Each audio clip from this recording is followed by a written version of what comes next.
Bonsoir à tous.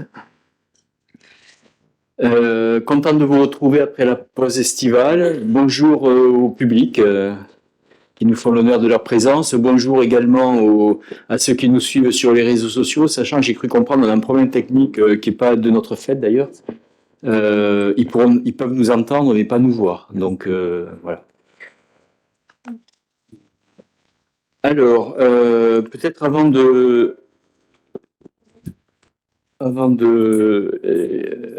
juste avant de commencer ce conseil, deux petits éléments d'actualité. Donc, vous savez on a reçu notre gymnase, notre nouveau gymnase du collège. Donc, on l'a reçu le mois de juillet dernier. Donc, vous allez voir, on a une délib là-dessus d'ailleurs sur le règlement intérieur. Donc, c'est vraiment une très bonne nouvelle, une vraie réussite collective et de tous. Et je voulais également remercier vraiment l'action des services pour leur action durant la canicule qui a été quand même sur Escale 15, comme partout, enfin sur toute la France, qui a été assez violente. Et vous savez qu'on a un plan chaleur, un plan canicule qui est en œuvre et qui a parfaitement joué son rôle puisque nous avons notamment une liste de personnes vulnérables qui peuvent s'inscrire librement. Et les services du CCAS donc les appellent pour voir si tout va bien régulièrement et voilà et on met à leur disposition à ceux qui le souhaitent, aux habitants qui le souhaitent, une salle de rafraîchissement climatisée au centre social. Donc on a accueilli quelques personnes. Voilà, et je voulais vraiment rendre hommage et remercier les agents pour ce travail parce que ils étaient là, ils étaient présents, quoi. Et les élus qui étaient avec eux d'ailleurs au passage. Hein. N'est-ce pas, Françoise? Voilà, alors avant de commencer d'ouvrir cette séance du conseil municipal, je vais procéder à l'appel. Françoise Doisy. Présente. Djemel Bensassi. Présent. Marie-Claire Loz, qui a donné une procuration à Véronique Roux. Robert Benazé. Présent. Marie-Christine Roch. Guy Desbonnets. Véronique Roux. Sébastien Massa. Chantal Thomasin a donné procuration à Guy Desbonnets. Jean Villain. Christian Correa. Michel Gouret. Angela Banuta. Vincent Didier. Sylvie Roux a donné procuration à Djemel Bensassi. Présent. Attends, pas encore. Carole et Genguélé. Marc-Olivier Bensassi. Présent. Cynthia Emmerich. Lucas Morissi a donné procuration à Françoise Doisy. Denis Paillard a donné procuration à Madame Persson. Dominique Macouk.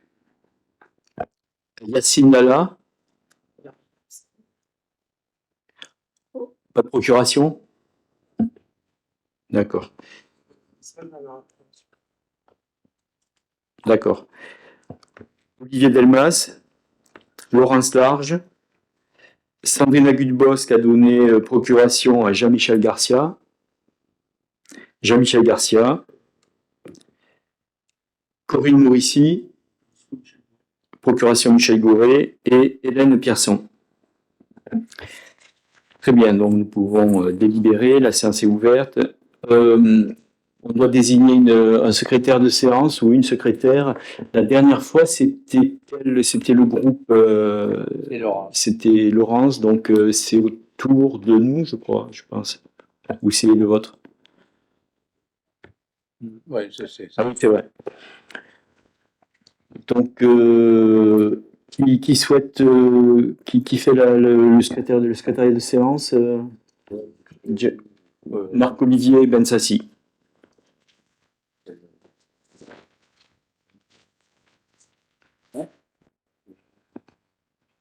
Alors, nous avons également délibéré sur adopter le procès-verbal de la séance du 10 juillet. Y a-t-il des remarques sur ce procès-verbal de séance?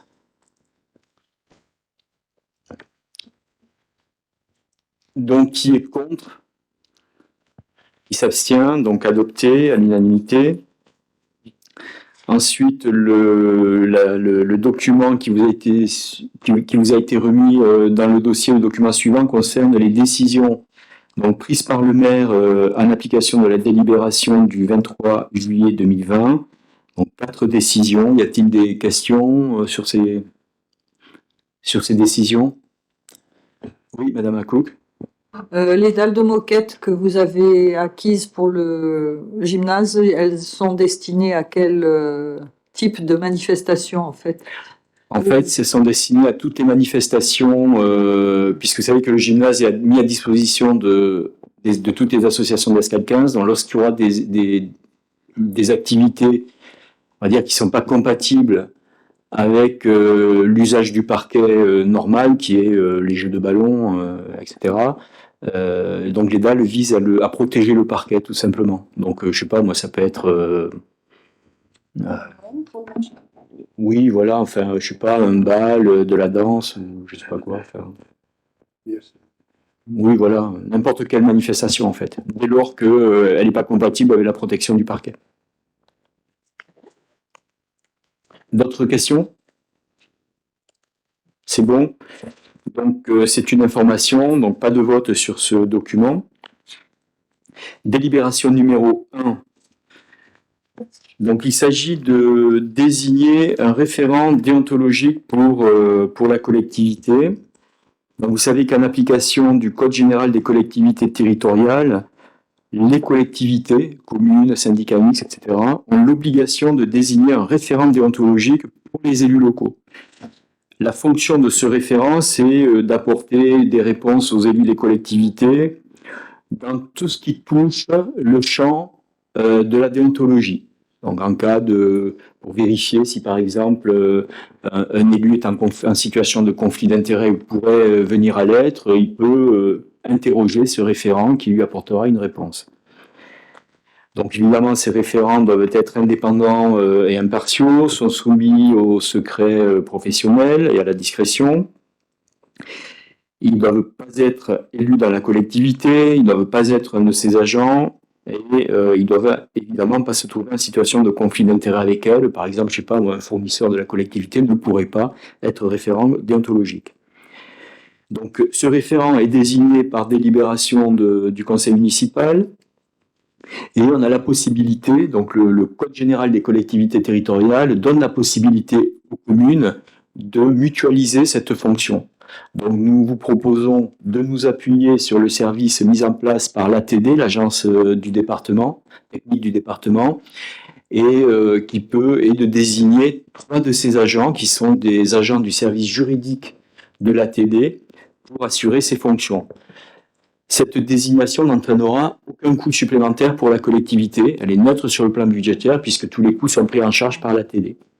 Donc voilà la proposition qui vous est soumise, qui à la fois présente l'avantage du coût de l'économie, de la compétence, parce qu'il faut quand même des gens qui savent de quoi ils parlent, là il faut des juristes, et puis en même temps de l'indépendance par rapport à la collectivité.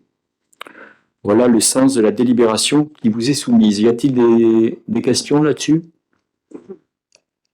Donc je soumets au vote, donc qui est contre, qui s'abstient.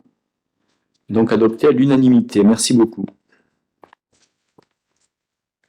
Donc la délibération numéro 2 concerne la convention de partenariat entre la médiathèque d'Escale 15 et Toulouse Polar Sud.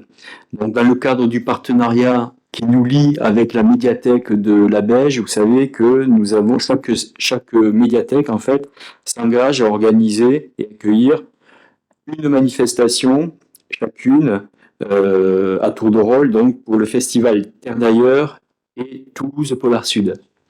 Donc cette année, le 5 octobre, la médiathèque d'Escale 15 accueillera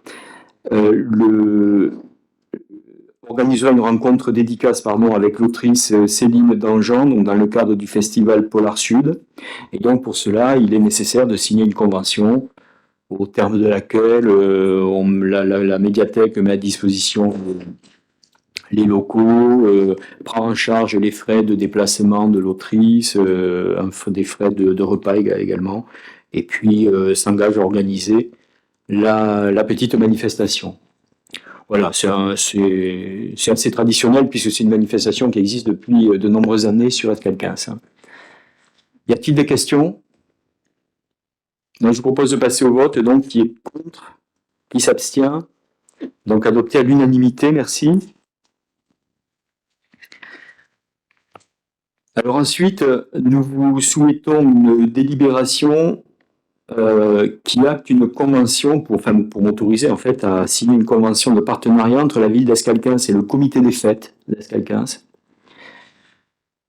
puisque nous avons décidé depuis maintenant 2 ans d'inscrire nos relations dans le cadre d'une convention qui fixe bien les obligations des uns et des autres et qui permet de sécuriser juridiquement l'action du comité des fêtes qui anime, vous le savez, de nombreuses animations et de nombreuses festivités pour la commune. C'est un vrai travail que je salue au passage parce que c'est vraiment une équipe de bénévoles qui font un travail formidable, qui mettent en œuvre sur leur temps personnel beaucoup de manifestations. Donc il y a la fête locale, il y a la fête d'Halloween, il y a la braderie de jouets, il y a le marché de Noël, il y a le vide-grenier, la fête de la musique, la fête nationale avec le bal du 14 juillet notamment, qui d'ailleurs s'est très bien passé cette année.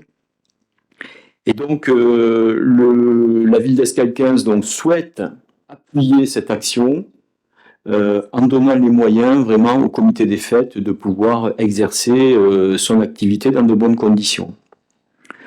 Donc, c'est une convention qui est conclue pour une durée de 2 ans et elle prévoit des financements, à la fois les moyens humains, financiers et matériels que la commune met à disposition du comité des fêtes et l'engagement du comité des fêtes à organiser un certain nombre de festivités, celles que j'ai citées, et les conditions dans lesquelles ces festivités sont organisées. Par exemple, il est clair que pour le vide-grenier, les droits de place que pour les redevances d'occupation du domaine public que la commune sera en droit de demander, le comité des fêtes en est exonéré compte tenu du caractère d'intérêt général de son activité.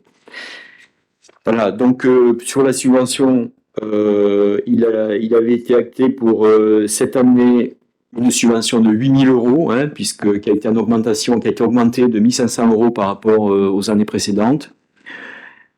Sur les moyens matériels, donc il y a évidemment les services de la commune, hein, notamment ce qui est nouveau, l'engagement à mettre en place et à retirer les équipements de protection du sol de l'ancien gymnase. La commune s'engage également à relayer toute la communication sur ces événements. Voilà, pour l'essentiel. Y a-t-il des questions? C'est clair pour tout le monde? Donc je vous propose de... Alors c'est quelque chose, c'est un point qui avait été vu en commission vie locale, là aussi. Donc je vous propose de mettre au vote, donc qui est contre, qui s'abstient. Donc adopté à l'unanimité, merci beaucoup. Alors, délibération numéro 4, c'est la délibération que j'évoquais tout à l'heure concernant le règlement intérieur du gymnase Ismia.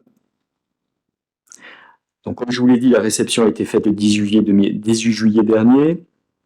Donc, le gymnase est opérationnel, à disposition des enfants du collège et des associations. Je vous signale que c'était pas gagné parce que on a eu quand même pas mal d'épisodes, notamment qui étaient liés à l'inflation considérable sur les matériaux et les fournitures, et pas mal d'entreprises ont demandé la mise en œuvre de la procédure d'indemnité exceptionnelle. Donc nous avons dû négocier, en dehors des petits problèmes techniques inhérents à ce chantier important. Il y a eu notamment ce sujet, et avec la menace quand même d'abandon du chantier par certaines entreprises. Il a fallu négocier durement avec notre avocat, à nos côtés d'ailleurs, parce que on ne pouvait pas se permettre de ne pas avoir un équipement opérationnel pour la rentrée, dans ce qui a été fait. Je remercie d'ailleurs au passage vraiment les services de la commune qui ont été très présents, les élus qui ont suivi ce chantier. Alors, c'est un équipement, je vous l'ai dit, destiné à la fois au collège et aux associations, et il est donc nécessaire de définir les conditions d'utilisation. On a un équipement qui est de bonne qualité, même de très bonne qualité, et c'est une richesse pour la commune. Il faut en prendre soin. L'idée, c'est quand même qu'il soit entretenu dans un bon état de fonctionnement pour de nombreuses années, ce qui nécessite un certain nombre de précautions, notamment pour la protection du plancher, pour l'utilisation des équipements, pour l'utilisation des vestiaires. C'est une convention qui permet également d'éclaircir les responsabilités en matière d'activité, puisque on va pouvoir organiser des activités qui sont par nature, qui présentent un risque. Le handball, les jeux de ballon, l'escalade, le tir à l'arc. Donc, toutes ces activités, il est très important de bien définir quelles sont les responsabilités de chacun, bien définir les contraintes en matière de formation des encadrants, en matière d'encadrement des jeunes, d'entretien des locaux et surtout de signalement et surtout de signalement des incidents ou des dommages qui pourraient être occasionnés à l'occasion de ces activités. Parce qu'il est là aussi, chaque organisateur dispose d'une assurance et l'idée c'est de faire fonctionner l'assurance chaque fois qu'il y aura des dégâts et non pas que ce soit la commune qui paye. Voilà, donc c'est vrai qu'on a mis en place un protocole de signalement assez strict pour l'utilisation de ce gymnase.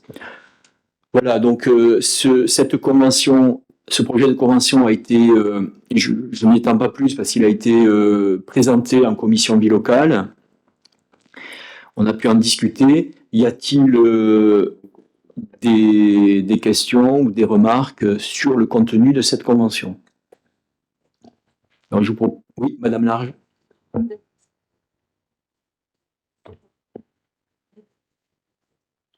Le micro. Laurence Large pour une intervention. Là, ce que nous avions évoqué en commission, la difficulté à évaluer s'il y a un dégât, qui en est responsable, puisque celui qui peut le constater ne va peut-être pas forcément le constater dès le début de la séance, ou peut-être pas le constater du tout.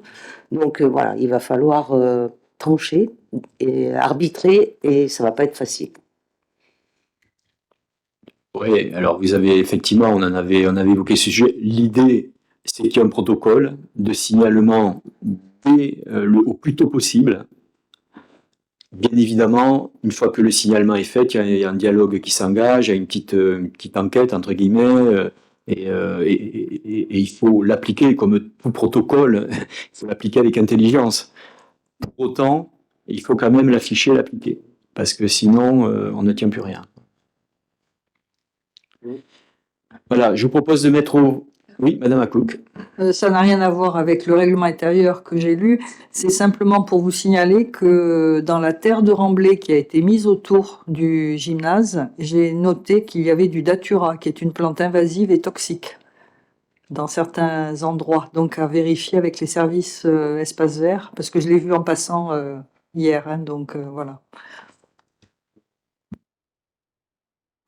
Merci pour ce signalement qui est bien noté.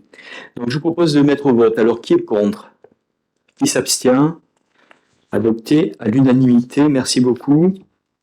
Donc, nous arrivons à la délibération numéro 5 qui concerne la convention entre la préfecture et la ville d'Escalquens pour la mise en place d'une station d'enregistrement des titres électroniques sécurisés, puisque la commune d'Escalquens, nous avons décidé de mettre en place une borne pour que les habitants d'Escalquens n'aient pas à courir à l'autre bout du département pour faire les cartes d'identité et les passeports, mais pourront le faire à Escalquens. Voilà. Françoise Doisy va nous expliquer tout ça. Alors, il y a eu un plan d'urgence qui vise à améliorer les délais de délivrance des passeports et des cartes nationales d'identité. Et donc, les services de la préfecture ont sollicité la mairie d'Escalquens sur la possibilité d'accueillir une station. Donc, afin de garantir un service public de proximité et de qualité, et dans le cadre de la mise en place d'un guichet d'accueil unique de la mairie, l'équipe municipale a décidé de s'équiper de ce type de dispositif. Donc l'État accompagne la collectivité dans la fourniture et l'installation du matériel. Les agents bénéficieront d'une double formation technique et réglementaire. Et quant à la commune, elle bénéficiera en contrepartie de ce service d'une dotation titre sécurisé qui est d'un montant annuel de 9 000 €. Donc la préfecture propose la signature d'une convention avec la ville d'Escalquens qui fixe les obligations de chacune des parties, la préfecture, la ville d'Escalquens et la NTS. Donc c'est l'objet de ce document qui est d'autoriser donc la signature de la convention pour la mise en place d'une station d'enregistrement qui s'appelle titre électronique sécurisé. Merci beaucoup, Françoise. Y a-t-il des questions sur ce sujet? Monsieur Garcia? C'est juste une question pratique, du coup, en considérant qu'on adopte cette délibération, la mise en service, vous savez à peu près quand ça va être? Françoise? Oui, je pense pas avant la fin de l'année. Il faut un petit peu de temps pour que tout se mette en place, les formations. Bon, si c'est la fin de l'année, je pense que ça sera déjà bien. Madame Lacouk? Et ce sera dans un bureau dédié ou ce sera une personne spécifique qui utilisera qui sera dédiée à ça? Alors, on est justement en train de, donc j'ai parlé de la mise en place du guichet unique, hein. Donc, il va y avoir le recrutement de 2 personnes, donc une qui sera dédiée et au guichet unique et à la mise en place de l'obtention de ces titres, et une autre qui sera plus donc guichet unique également, mais qui s'occupera du marché de plein vent, puisqu'on a une personne qui part à la retraite et qui gérait le marché de plein vent. Alors, quant à la place, effectivement, on y réfléchit encore. Il faudra forcément un bureau. Donc, c'est un petit peu là où c'est un peu plus compliqué. Donc, voilà. C'est une question d'organisation. D'autres demandes de précision, c'est clair pour tout le monde? Très bien, donc s'il n'y a pas d'autres questions, je vous propose de mettre au vote. Qui est contre? Qui s'abstient? Donc adopté à l'unanimité. Merci beaucoup. Alors, délibération numéro 6, il s'agit d'un contrat d'apprentissage. Donc Françoise Doisy, adjointe aux finances et au RH, qui présente. Alors, nous avons chaque année au service espace vert voirie de la collectivité, nous avons 2 jeunes qui sont accueillis dans le cadre d'un contrat d'apprentissage. J'ai envie d'obtenir un CAP ou un BP ou un bac professionnel. Donc, l'un des 2 jeunes a terminé son contrat le 31 août 2023. Donc, nous sommes en capacité d'en accueillir un nouvel apprenti. Nous allons donc accueillir un jeune qui prépare lui son bac professionnel aménagement paysager au CFA de Toulouse, Oswil. Et donc, sa rémunération est déterminée en pourcentage du SMIC en fonction de son âge, de l'ancienneté du contrat et du niveau du diplôme préparé. Merci Françoise. Des questions? Pas de questions, donc je vous propose de mettre au vote. C'est important d'accueillir des apprentis au service espace vert de Toulouse-Oseville parce qu'ils nous ont quand même fait le plan du futur parc urbain gracieusement. Alors, qui est contre? Ah ben, bravo. Qui s'abstient? Donc, adopté à l'unanimité, merci. Alors, délibération numéro 7, ressources humaines, toujours Françoise Doisy. Alors, il convient de signer pour l'année scolaire qui est en cours, 2023-2024, une convention de mise à disposition de 3 agents communaux auprès de l'association LEC qui gère l'accueil de loisirs des enfants. Donc, il y aura 2 agents à l'école primaire et 1 à l'école maternelle. Donc, c'est une mise à disposition qui intervient chaque année par le biais d'une convention.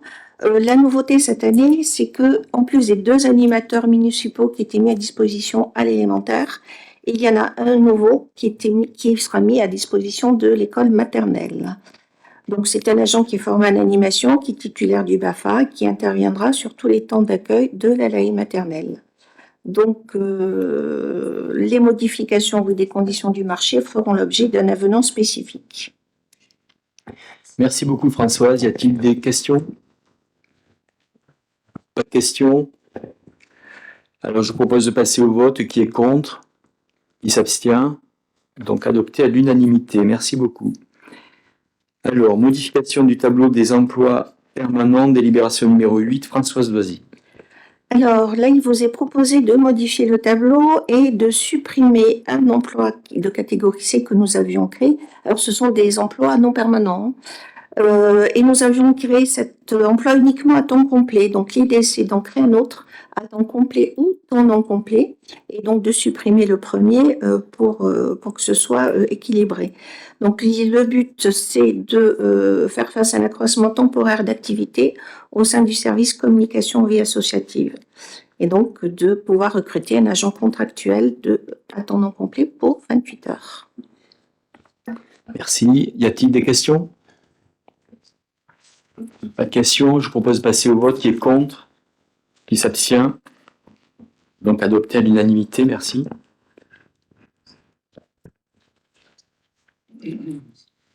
Alors, la délibération suivante est une délibération qui concerne l'urbanisme et c'est Robert Benazzi, adjoint à l'urbanisme, qui va la présenter. Oui, cette délibération concerne les modifications des modalités de concertation à l'occasion de la révision du PLU de la commune. Nos prédécesseurs avaient prévu dans la délibération du 19 novembre 2018, je cite, information par voie de publication dans le bulletin municipal, par voie de presse et d'affichage ou tout autre moyen d'information que le maire jugera utile. Information par le site internet de la commune pendant toute la durée de la procédure. Mise à disposition du public des documents et d'un cahier pour consigner des observations. Organisation d'ateliers thématiques, notamment dans le cadre de l'élaboration du projet d'aménagement et de développement durable, alias le PADD, et si besoin tout au long de la procédure de la révision. Exposition publique évolutive pendant la durée de la révision. Réunion publique débat suivant l'avancement du dossier pour les phases diagnostiques et projets avec publication de compte rendu. Nous avons pris en compte dans cette délibération les 6 points que je viens de vous citer. Monsieur le maire et la majorité actuelle a souhaité approfondir et étendre une plus large participation en apportant les modifications suivantes. Mobilisation de plusieurs publics, l'instance de démocratie participative qui comprend les comités de quartier, l'assemblée consultative citoyenne, le conseil des sages, mais aussi des riverains des secteurs de projet et des habitants de la commune intéressés par les différentes thématiques, ceux-ci pouvant se réunir sous forme d'association, et bien entendu, il y a des comités qui se sont constitués et qui viennent nous voir au renseignement. Les thématiques ont donné lieu à réunions débats, et en plus du projet d'aménagement et de développement durable, ont été rajoutées les orientations d'aménagement et de programmation, ce qu'on appelle les OAP, pour faire court, le règlement graphique et le règlement écrit. Et ce n'est pas rien. Une exposition publique présentera les grands axes de la révision du PLU. La commune se réserve la possibilité de mettre en place toute autre forme de concertation si cela s'avérait nécessaire pendant la procédure. En outre, les modifications proposées permettent de diminuer le risque contentieux en se calquant au plus près de la réalité de la concertation menée dans le cadre de la révision du PLU.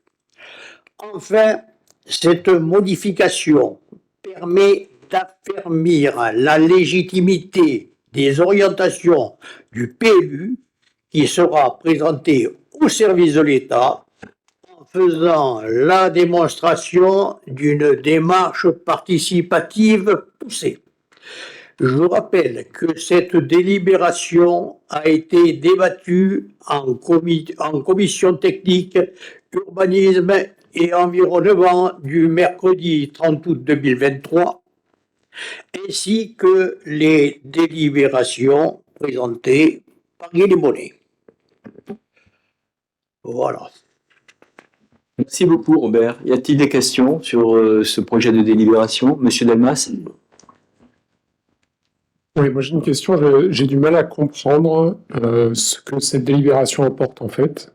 Certes, on a une liste de points qu'on a augmentés, mais je ne vois absolument pas une consultation qui va être permise par ce document qui ne l'aurait pas été par le passé. Et notamment le PADD, quand il a été discuté par le passé, a impliqué un certain nombre d'instances, que ce soit dans les quartiers, que ce soit le Conseil des sages, etc. Pour moi, là, on fait une délibération qui n'apporte rien parce qu'elle ne va pas apporter de nouvelles modalités. Donc, j'aimerais comprendre quelles sont les nouvelles modalités que vous considérez qui étaient impossibles avant et qui sont permises par ce document. Robert? Écoutez, si vous avez voulu venir aux informations, la porte était grandement ouverte.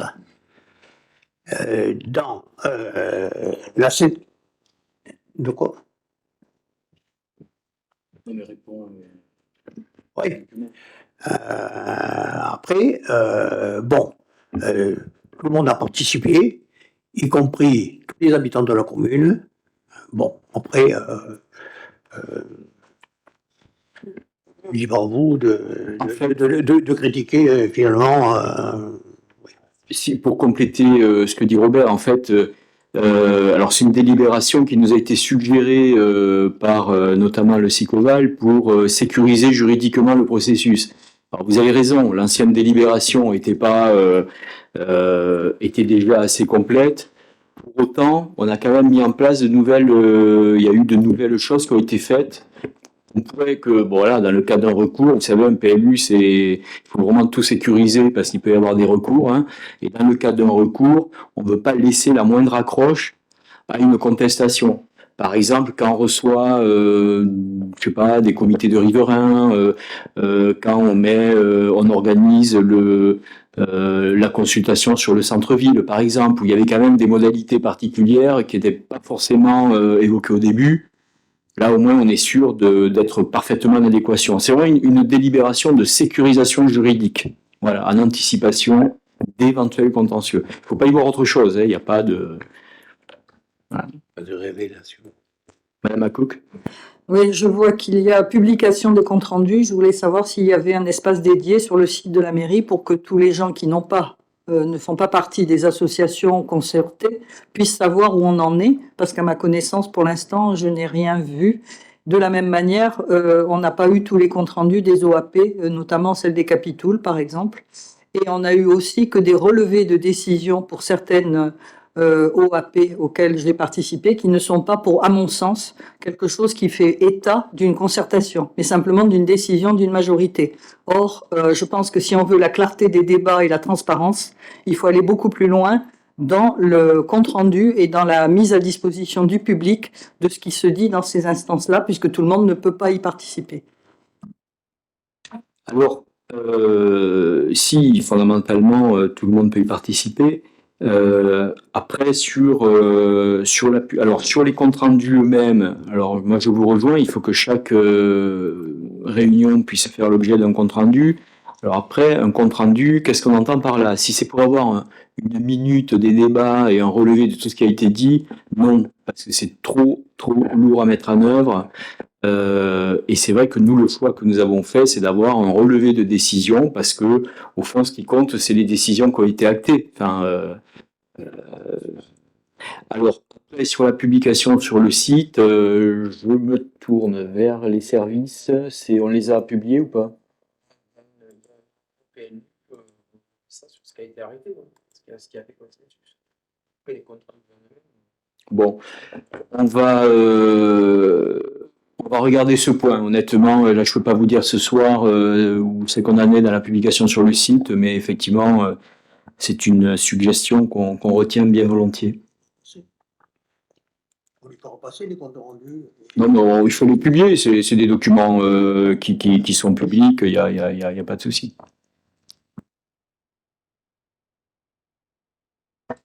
Oui, Madame Large. Merci, Monsieur le maire. Oui, à la faveur de cette délib, je me demandais s'il serait possible, à mi-mandat, là, d'avoir un état des lieux de la démocratie participative.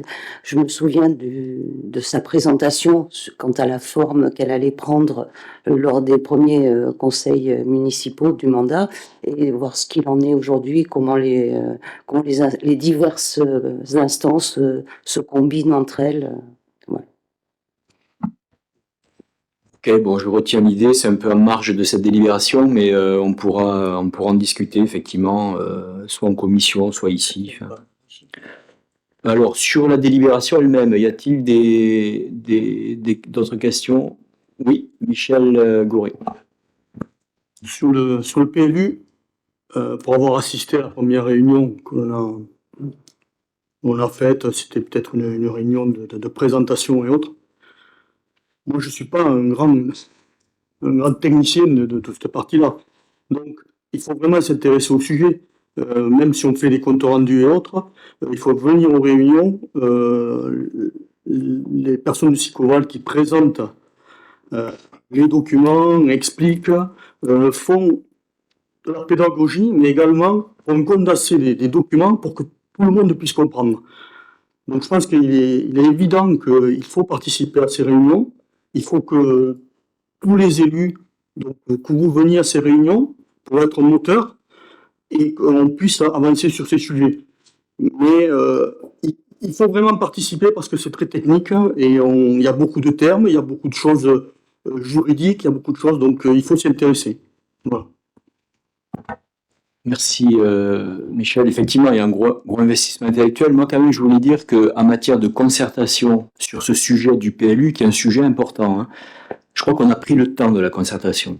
Voilà. Alors, parfois, on nous reproche que c'est trop long. Alors, c'est vrai que nous aussi, hein, on voudrait aller plus vite.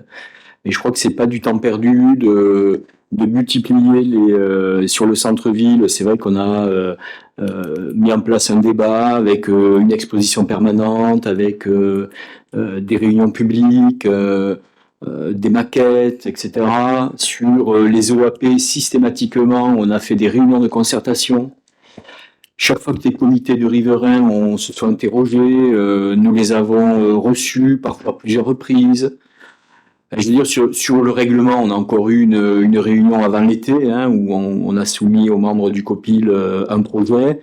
On va les réunir à la rentrée, comme ça ils auront eu le temps de regarder les documents. Alors c'est vrai que c'est du travail. On peut pas improviser comme ça, avoir un avis sur le PLU si on n'a pas un peu fait un minimum d'investissement intellectuel. Mais je voulais quand même souligner cette concertation qui est à la fois lourde, longue, nécessaire et que nous avons mis en place. Hein. Voilà. D'autres questions sur cette délibération? Donc s'il n'y en a pas, je vous propose de passer au vote. Qui est contre? Qui s'abstient? Alors, 4 abstentions, c'est ça? Mais non, il n'y a pas de... Il n'y a pas de... Oui, 4. Hein, 4 abstentions. Juste pour information, l'abstention est motivée par quoi, en fait? Eh ben, motivé par mon observation sur la publication de compte rendu, sur le fait que cette délibération n'apporte pas grand-chose par rapport à la précédente, et sur le fait effectivement qu'il me semble que tout ce que vous avez cité comme éléments complémentaires, notamment quand vous rencontrez des riverains, etc., doit être porté à connaissance aussi de l'ensemble des élus. Et pour l'instant, ça n'est pas le cas, c'est tout. La réunion du PLU qui a eu lieu au mois de juillet, vous savez très bien que nous aurions souhaité y participer, nous n'étions pas là et nous avons été prévenus tardivement. Mais c'est pas le problème. C'est une période de vacances où tout le monde n'est pas Ouais. forcément disponible, donc j'attends avec impatience la prochaine date de réunion pour être présente, parce que j'ai des choses à dire, effectivement, Ouais. sur ce règlement du Ok. PLU. Bah, c'était dommage que vous ne soyez pas, nous on y était, et Ben oui, je d'autres sais. personnes y étaient aussi. Bien Bon. sûr, mais tout le monde n'est pas Ouais, disponible voilà. tout le temps. Aujourd'hui, Ah, il y a comme pas mal élu, d'absents aussi on dans est la majorité. disponible. Je suis désolée, mais on n'est pas tous disponibles Allez. tout le temps. Suivante, s'il vous Vous plaît. pouvez quand même déléguer un représentant. Hein. Ben, ouais. Bon, allez, on va pas polémiquer là-dessus. Alors, délibération numéro 10. Il s'agit d'une délibération sur les marchés publics et Guy Desbonnets, adjoint aux travaux, qui va rapporter. Voilà. Donc c'est une petite opération de 582,10 € hors taxe qui concerne l'entreprise Simso, avec laquelle nous avons eu un gros marché, un marché donc de 130 000 € et des poussières. Suite à la visite du bureau de contrôle technique, on nous a demandé de mettre des fermes-portes, donc ce qu'on appelle couramment des grooms, sur les portes des WC, donc les toilettes, hommes et femmes. Donc, on nous a demandé de rajouter 2 grooms, un de chaque côté, pour que les portes se ferment automatiquement. Donc, ce que nous allons faire, et donc le propos de cette délibération, c'est de nous autoriser à rajouter des grooms au gymnase sur les portes de WC. Monsieur. Ah, pardon. C'est sur l'extension de l'école. Ah, pardon. C'est la 10 qu'il faut présenter. C'est la 10. C'est la 11. Ok. C'est la 11. Je les connais par cœur. Donc, la précédente délibération concerne donc des volets pour l'extension de l'école des Romarins. C'est une délibération qui est motivée par le fait que nous avons initialement prévu de conserver, c'est ce que nous avait dit l'architecte, on devait pouvoir conserver les volets existants. Il se trouve après mise en œuvre du chantier qu'on ne peut pas les conserver. Donc, de ce fait, on remplace les volets qui étaient pressentis comme étant possibles à conserver par des volets neufs. Tout simplement. Merci Guy. Y a-t-il des questions sur cette délibération? Pas de questions. Je propose de mettre au vote. Donc, qui est contre? Qui s'abstient? Donc, adopté à l'unanimité. Merci. Alors, la délibération numéro 11, c'est Moi, je vous ai déjà dit une partie de la messe. qui a déjà été présentée. Donc, si vous en rappelez, on va pas la refaire. Et je passe aux questions, peut-être. Non, mais je vais juste préciser quelque chose qui est intéressant, que je crois intéressant. C'est que le code des marchés dans le code général des collectivités territoriales prévoit qu'à partir du moment où on fait une modification du marché de plus de 5%, on est tenu de convoquer la commission d'appel d'offres. Ce qui n'est pas le cas, puisque dans les deux cas, nous sommes largement en dessous de ce seuil. C'est pourquoi la commission d'appel d'offres n'a pas été convoquée. Je réponds par avance à des questions éventuelles. Merci Guy. Y a-t-il des questions, d'autres questions du coup? Non, donc je propose de mettre au vote. Donc qui est contre? Qui s'abstient? Adopté à l'unanimité, merci. Alors, la délibération numéro 12 est une convention de mise à disposition de terrain, donc dans le cadre de la mise en place d'un panneau de sensibilisation à la gestion des déchets. Donc, Guy Desbonnets va la présenter. Voilà, donc c'est pas, alors je vous rassure tout de suite, c'est pas un grand terrain comme à disposition, c'est un petit bout de terrain, c'est une parcelle de terrain qui est à côté du salon de coiffure, place de la Kouski, près du parking. Bon. Il se trouve que les habitants riverains de l'immeuble Escalis, je crois qu'il s'appelle Escalis, se sont plaints il y a déjà 2-3 ans qu'il y avait des dépôts sauvages à des heures nocturnes en général, et que donc les gens profitaient du fait qu'il y avait une haie pour se cacher derrière la haie et venir subrepticement déposer des sacs qui n'avaient rien à faire là, bon, puisqu'effectivement il y a des conteneurs. Donc ils nous ont convaincus que la bonne solution, d'après eux, c'était effectivement de sensibiliser la population sur les dégâts qu'occasionnait le dépôt sauvage. Et donc, on a déjà, dans un premier stade, supprimé la haie, qui évite de pouvoir se cacher de nuit ou de jour derrière pour déposer des objets. Et ensuite, donc, Le Sicoval va tenter une expérimentation sur plusieurs sites, dont le nôtre, qui consiste à mettre un panneau sensibilisant les gens aux dégâts qu'occasionne le fait d'abandonner des déchets dans des conteneurs, à côté des conteneurs, au lieu de les mettre dans les conteneurs pour cet effet. Très bien, merci beaucoup Guy. Donc, y a-t-il des questions sur cette délibération? Donc, pas de questions. Je passe au vote. Qui est contre? Qui s'abstient? Donc, adopté à l'unanimité. Merci. Alors, délibération numéro 13, c'est le rapport d'activité du SDEC. Donc, Guy Desbonnets, tu as la parole. Alors bon, je ne vais pas vous lire le rapport d'activité du SDEC parce qu'il est long et qu'il ne va pas vous intéresser. L'objet de la délibération, c'est de vous dire que nous constatons la bonne réception du rapport du SDEC et que je vous demande de prendre acte du fait que nous avons reçu le rapport du SDEC concernant l'exercice de l'année 2022. Voilà, c'est une obligation réglementaire, tout simplement. Alors, qui est contre... donc, qui est contre... Enfin, y a-t-il des questions d'abord? Pardon, excusez-moi.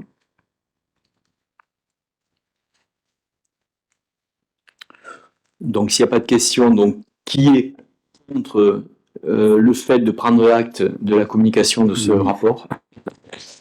Qui s'abstient? Donc, adopté à l'unanimité, merci.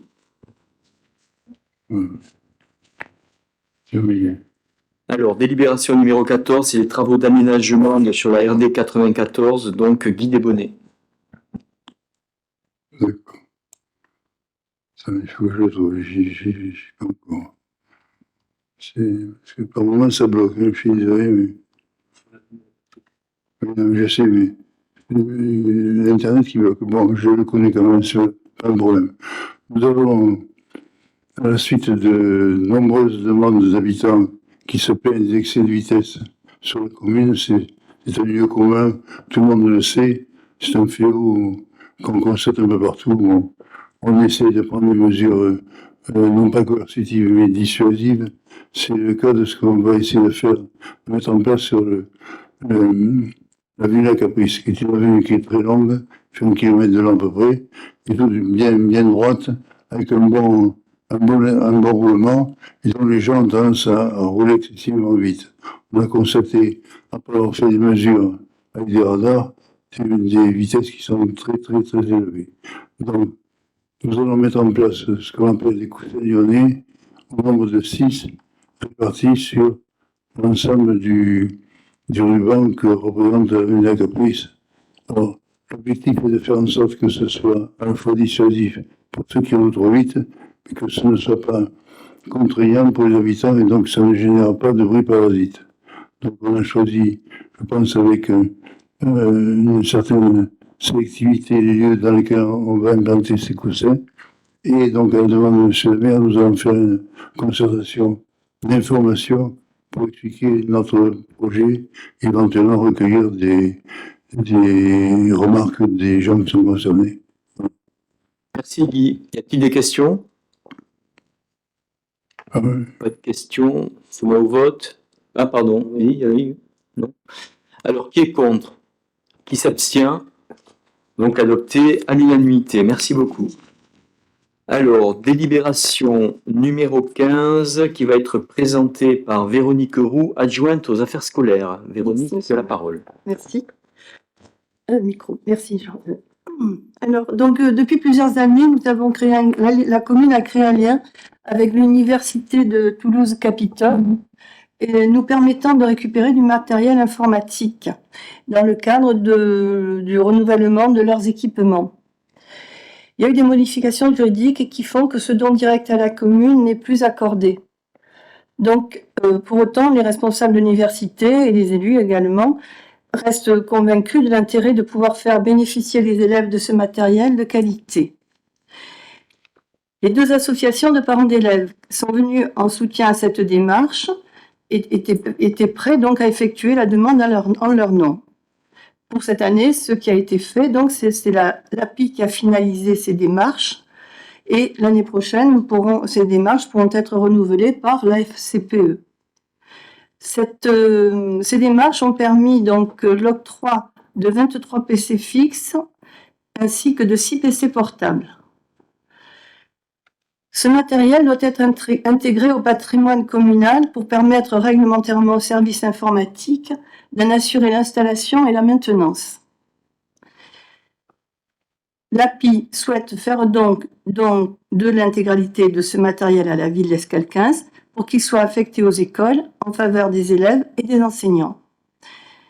Je tiens à remercier donc l'Université de Toulouse-Capitole qui, quand même, depuis plusieurs années, nous permet de bénéficier de ce matériel. Également, l'API, la FCPE, et également le service informatique qui est très, très actif au sein des écoles et réactif également. Voilà. Merci Véronique. C'est vraiment un partenariat important que nous avons noué avec l'université qui nous permet de récupérer du matériel pour les écoles pour rien, quoi, hein. Donc c'est vraiment très important. Donc y a-t-il des questions sur cette action? Non. Oui, Madame Akou. Je suppose que réglementairement, ça ne pouvait plus être donné directement à une collectivité, mais ça devait passer par une association, c'est ça? D'accord. Sinon, c'est les domaines, oui, c'est ça? En fait, c'est l'université c'est le service juridique de l'université qui, à l'issue d'une analyse, nous a informé que bon, ils étaient bien sûr tout à fait désireux de poursuivre ce partenariat et que pour des raisons réglementaires, ils devaient plutôt passer par une association pour sécuriser le processus. Donc, on en a parlé à nos associations de parents d'élèves qui ont bien évidemment prêté une oreille attentive. On fera tour de rôle pour pas faire de différence entre les deux. Voilà. D'autres questions, c'est bon? C'est clair? Donc je vous propose de passer au vote. Qui est contre? Qui s'abstient? Donc adopté à l'unanimité. Merci.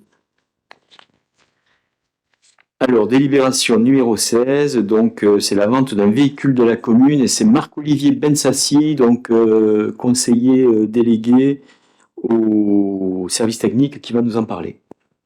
Il s'agit d'une vente d'un Renault Master, soucieux du renouvellement du parc automobile de la ville.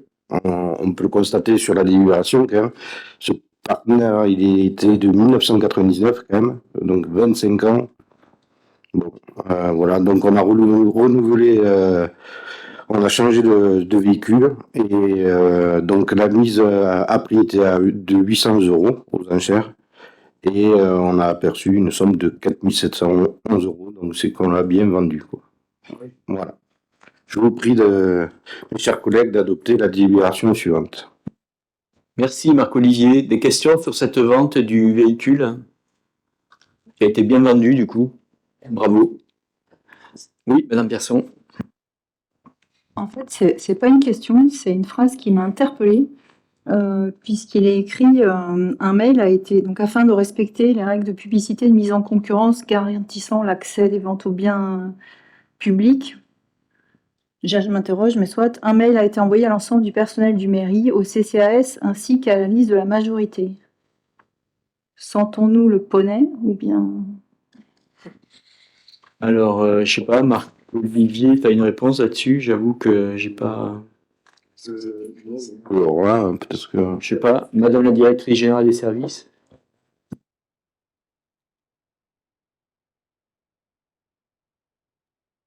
C'était sur Agorastore, c'est ça? Ouais, je pense que c'est une erreur de formulation, on va vérifier ça. Mais... Ah ben, le mail, il est bien marqué quand même que le mail a été envoyé à certaines personnes, donc pourquoi pas à tous les élus, c'est tout. C'est bon. Non, mais personnellement, je ne l'ai pas reçu. Alors, moi, je l'ai pas reçu non plus. Donc, je ne sais pas tout ça sur moi, hein, mais... Ouais. Non, franchement, Alors, une erreur de formulation, je pense. Heureux. Comme dit Monsieur le maire, c'est une erreur de formule, je pense, parce qu'on ne l'a pas reçu nous non plus. C'est juste pour dire que c'était sur un site dédié, quoi. Voilà. Bon, y a-t-il d'autres questions sur cette délib?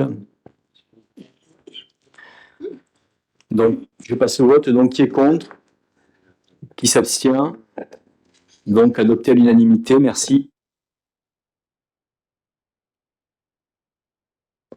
Nous sommes arrivés au terme des délibérations que nous devions traiter. Il y a deux questions orales du groupe Un Souffle Citoyen. Donc la première question orale porte sur le positionnement de la commune dans le dispositif Soleval en lien avec les rénovations énergétiques. Et la deuxième, le positionnement de la commune sur la commande groupée d'électricité par le SICOVAL. Voilà. Donc sur la première question, donc dans le dispositif Soleval, donc je rappelle, Soleval est une association, on va dire satellite du SICOVAL, qui perçoit une subvention du SICOVAL à hauteur de un peu plus de 100 000 euros, qui perçoit d'autres financements publics, des contributions de communes, voilà, des communes qui souhaitent adhérer à ce dispositif, qui a vocation à apporter un concours en matière de rénovation énergétique aux communes qui font appel à eux. Voilà. Donc la commune n'est pas adhérente. Voilà. Pour autant, si elle a besoin des services de Soleval, bien évidemment, on y fera appel si besoin, quoi. Voilà pour la première question. Peut-être pour compléter la question. Pardon. Oui, allez-y, monsieur Delmas. La question, c'est plus de savoir si dans le cadre de la rénovation énergétique que vous souhaitez initier ou poursuivre avec l'ensemble des bâtiments qui ont été listés, s'il n'est pas pertinent de regarder de manière plus précise ce qui pourrait être fait. Moi, je ne suis pas ni pour ni contre, c'est pas la question. Ce que je voudrais savoir, c'est s'il y a une analyse qui est prévue pour regarder ce qui peut être fait dans ce cadre-là. Oui, d'accord, je comprends mieux la question, parce que j'avoue que elle n'était pas. Alors, premièrement, on a d'abord fait un audit qui a été réalisé, non pas par Soleval, mais par le SDEG, parce que le SDEG réalise aussi ce type d'audit. En fait, il y a beaucoup d'organismes, publics, parapublics, qui s'occupent de ça. Donc, nous, c'est le SDEG qui nous a fait le travail gratuitement. Mais je dirais que ce premier diagnostic, ce premier audit dont vous avez eu connaissance, normalement, il est intéressant, mais en soi, il suffit pas. Enfin, il faut vraiment passer au service d'un architecte qui, lui, va vraiment traduire ces préconisations en dispositif, en dispositif technique, en travaux concrets. Donc, maintenant, on en est plutôt à ce stade-là. C'est-à-dire clairement on sait on sait sur quoi on doit agir à l'issue du diagnostic. Maintenant, il faut faire des travaux. Donc, par exemple, l'ancien gymnase, il faut maintenant passer à des travaux à des prestations de maîtrise d'œuvre. Un architecte qui nous dit, la MJC pareil. Voilà, on sait qu'on doit changer le système de production d'énergie, mettre plutôt des pompes à chaleur. Mais enfin, il faut aller plus loin. Il faut savoir maintenant quels sont les différents matériels, ainsi de suite. Donc ça, on est plutôt dans la phase, je dirais, des études de maîtrise d'œuvre. Voilà. Peut-être très rapidement, mais il me semblait que Soleval était aussi compétent pour monter des dossiers de subvention et pour aider dans ce cadre-là. Donc, il me semblait que c'était encore applicable malgré tout. Mais... Oui, tout à fait. Alors, ils font ça aussi, mais je veux dire, c'est un service qui s'adresse davantage aux communes modestes, enfin plus modestes que du SICOVAL, qui manquent de compétences en interne. Et nous, c'est vrai que à Escalquens, on bénéficie de ces compétences. Donc, pour nous, l'intérêt de passer par Soleval, à part, il n'est pas avéré.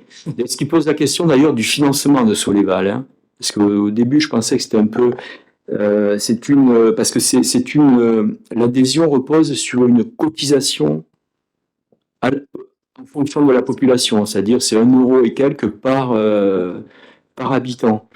Et là, pour les communes importantes du SICOVAL, c'est vrai que nous, par exemple, ça nous fait une économie de 8 500 euros par an de ne pas y adhérer, ou de ne plus adhérer. Ramonville a fait le même calcul que nous, d'ailleurs.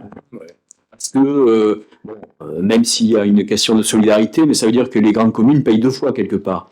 Elles payent à la fois via la subvention du SICOVAL, qui est importante, et en plus par leur adhésion, même si elles ne font pas appel. C'est pour ça que, enfin, ça c'est un autre sujet qui concerne davantage le SICOVAL, mais c'est vrai que cette question se pose aussi. Voilà pour cette première question. Et la deuxième question, donc, positionnement de la commune sur la commande groupée. Je ne sais pas si vous voulez préciser. plus exactement? C'est le même type de question. On se pose la question de l'analyse qui peut être faite ou pas, ou de l'intérêt ou non de s'inscrire dans ce dispositif. Donc je voulais avoir un statut là-dessus. Alors, on est déjà dans ce dispositif. Et Hein, de se déjà. maintenir, oui, pour la Il suite. va être renouvelé à partir en 2025, il va être renouvelé. On délibérera d'ailleurs, on vous présentera une délibération à la prochaine séance du conseil municipal le 17 octobre, justement sur l'opportunité de participer à ce groupement. Donc on vous donnera à ce moment-là toute la documentation nécessaire pour en discuter. Il faudra en discuter en commission, bien sûr, auparavant, de manière un peu plus précise et technique. À ce stade, nous, on est plutôt satisfait du fonctionnement de ce groupement. Donc, a priori, mais sous réserve quand même de l'issue des marchés, d'une étude plus approfondie, a priori, on est plutôt enclin à continuer. Mais encore une fois, il faut que ce soit profitable pour la commune, hein, bien sûr. Hein, mais ça, on en rediscutera, je vous le dis, à la prochaine séance du conseil. Merci, c'est clair. De rien. Donc voilà, je lève la séance et je donne la parole à d'autres questions diverses ou à la parole à la salle s'il y a des questions.